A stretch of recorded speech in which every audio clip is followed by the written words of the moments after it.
guys, good morning. So ngayon guys, gagawa ako ng dough para sa ating tinapay. Kahit anong klaseng tinapay guys. So gagawa ako ngayon ng dough. Ito yung flour. Yung flour natin guys ay 4 cups lang ito siya guys. Kahit anong gawin nyo na tinapay guys, basta ituro ko lang sa inyo kung paano gawa ng dough para sa tinapay. Kahit anong tinapay guys ang gagawin nyo. Yan guys, bali 4 cups na flour. All-purpose flour itong gagamitin ko guys.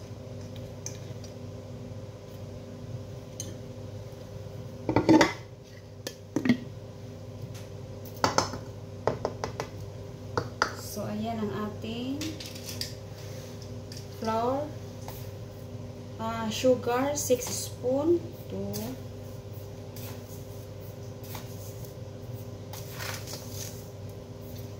Ayan, sugar natin. Saka lalagyan natin ng milk powder. So 6 na spoon din siya guys.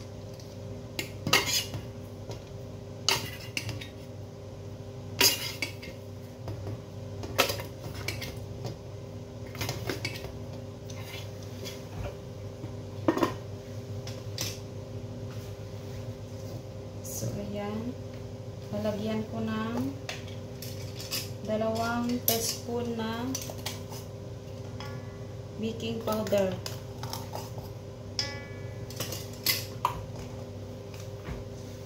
Lalagyan natin ng salt, bali 1/2 teaspoon.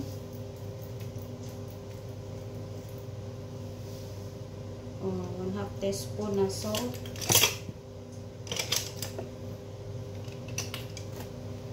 So, ayun na siya guys. At yung baking powder natin,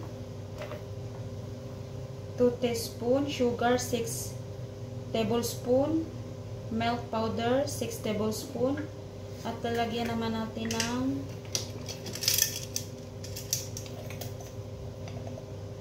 2 tablespoon na yes. So, itong tubig guys, ito siya 1 and 1/4. Guys, tinunaw ko muna dito siya sa tubig.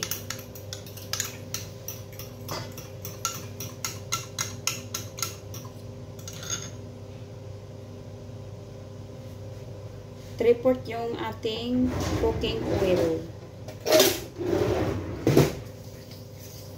So, mano-mano ang paggawa ko ng guys, dough ng ating gin. Ayan guys, haluin natin. Ilagay ko na yung 3/4 na oil. Kahit anong gawing style na o tinapay na gawin nyo guys. Yun guys, ibuhos na natin ang ating tubig. Dahan-dahan lang siya guys. Ang pagbuhos ng tubig. Ayan siya. Huwag ibigla pagbuhos ang tubig. I-estimate lang siya guys. Kung kulang at mag-add lang tayo. So, okay lang itong natin guys. So, yan guys. Ganito lang ang paggawa ng dough. So, i-rest natin ito kalahating oras. So, kayo nang bahala guys kung anong klaseng tinapay ang gagawin nyo guys. Basta ganito lang ang paggawa ng dough. Hi guys, mayong gabi. So, yan ako karon guys. Maghimo taog tinapay. Kailangan kumot-kumoto na ito siya guys. Lakuan siya. Gawa tayo ng tinapay kasi wala na tayong tinapay. Gawa ako ng croissant, tapos lalagyan ko ng cheese. So, cheese muna ang ipalaman natin guys. Cheese.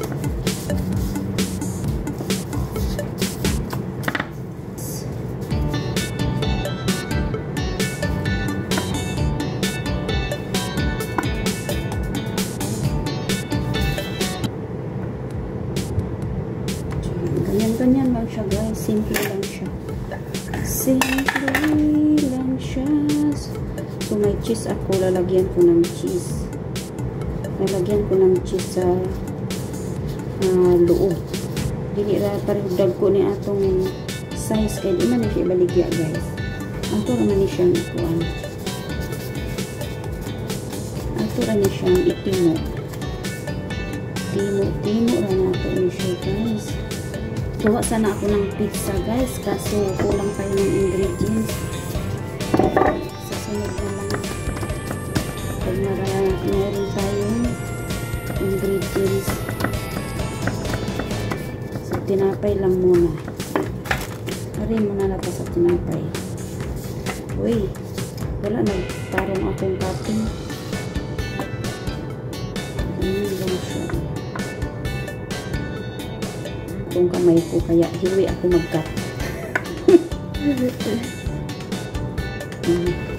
Ganyan lang siya.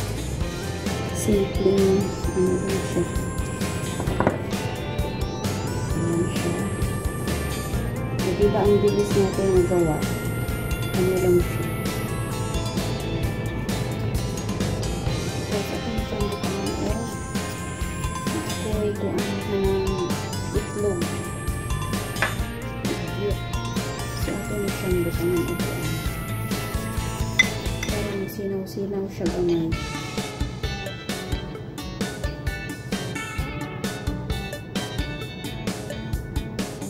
Hindi ko sinali yung puti. Ayan, itlog ito lang yellow, yung itlog. Nilagyan ko ng konting